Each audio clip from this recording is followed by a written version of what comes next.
नमस्कार दोस्तों, मैं विनय दुबे मुंबई से।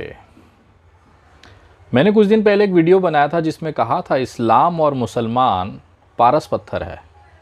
तो मेरे देश के कुछ नागरिकों को ये बात बहुत बुरी लगी, बिलबिलाने लगे जैसे पिछवाड़े बवासीर हो गया हो। मैं हर बार कहता हूँ कि भारतीय जनता पार्टी मुसलमानों के तलवे चाटे बिना एक कदम भी नहीं चल पाएगी। 2022 में उत्तर प्रदेश के चुनाव हैं और पूरी भारतीय जनता पार्टी, उसके समर्थक, उसके कार्यकर्ता वापस से मुल्लों के पैरों पर गिर चुके हैं। आज मस्जिद की याद आ रही है। मस्जिद इस्लाम का इबादत गाह है, जहां पर इबादत की जाती है। वहां के दरवाजे तक पहुंचेंगे हमारे वो भाई जो मुसलमानों से नफरत करते हैं। पहुंचेंगे क्यों? भीख मांगने, चुनाव जीतने की भीख।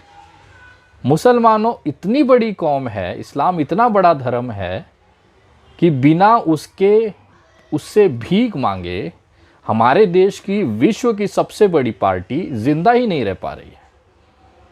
ऐसा कोई काम इनके पास नहीं बचा है जो बिना मुसलमानों की ये पूरा कर जाए। देश में 14%, 15% मुस्लिम है, लेकिन वो विश्व की सबसे बड़ी पार्टी चला रहे हैं। अगर एक सादा सा बुजुर्ग सा मुसलमान जो 70-75 साल का है, उसके तलवे पर गिर के अपना माथा न रगड़े तो इनको एक राहगीर चलने वाला कुत्ता भी वोट ना करे। भारतीय जनता पार्टी की आज वो दयनीय हालत है कि उन्हें चुनाव जीतने के लिए मस्जिद के दरवाजे पे जाना पड़ रहा है। 6 दिसंबर को इन्हीं भाजपा के टुकड़ों पर पलने वाले संगठनों ने ये दावा किया है कि अब मथुरा की बारी है। अयोध्या काशी हो चुका है।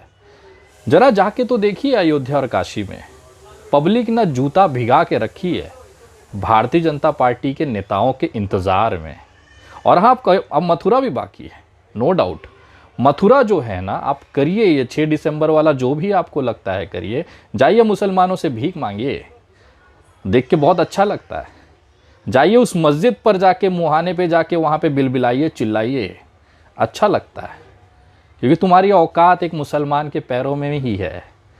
भारतीय जनता पार्टी की हैसियत मुसलमान के चरणों में गिरे हुए एक भीख मांगते हुए कुत्ते जैसी है। अच्छा लगता है देख के। जब ये मुद्दों में मुसलमान ले आते हैं ना, बहुत सुकून मिलता है। पड़ गए चरणों में, गिर गए, भीख मांगने लगे। और हम देख रहे हैं, देश देख रहा है, उत्तर प्रदेश की जनता देख रही है, जहाँ पे लाखों लाखों युवा बेरोजगार हैं। परीक्षा होती है तो पेपर लीक हो जाता है, पेपर हो जाएगा तो फिर रिजल्ट नहीं आएगा, रिजल्ट आ जाएगा तो भर्तियाँ नहीं होंगी। 4.5 साल गुजार दिए केवल नाम बदलने में। जिसके दम नहीं होता है ना बच्चे पैदा करने के, वो पड़ोसी के बच्चों को ही अपना मान के काम चलाता है, नाम बदल कर। और जो मर्द होता है ना, वो हालात बदलता है, नाम नहीं। ये सिर्फ बवाल कर सकते हैं। एक बाबा आया था ना अयोध्या में कि हिंदू राष्ट्र घोषित करो, नहीं तो मैं जल समाधि ले लूँगा सरयू में। हुआ क्या?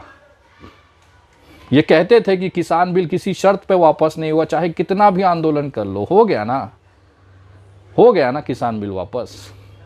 वैसे ही ये भी एक मुद्दा है और मैं चाहता हूँ कि ये लोग करें।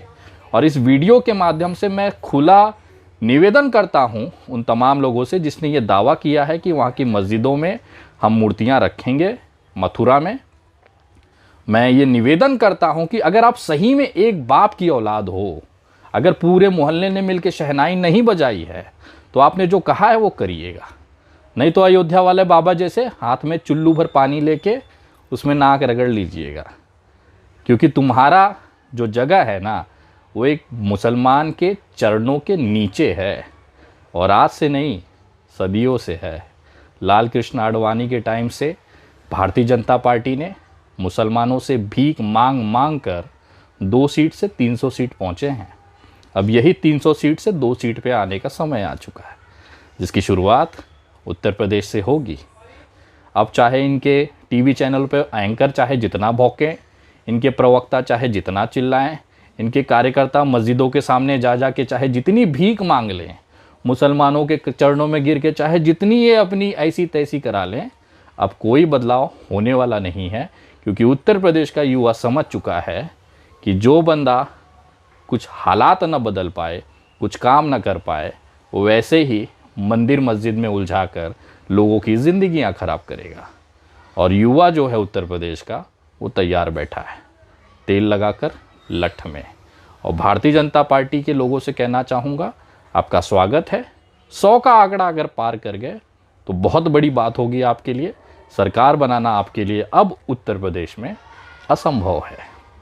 जाइए मस्जिद के बाहर भीख मांगिए, बोलिए दे दे बाबा।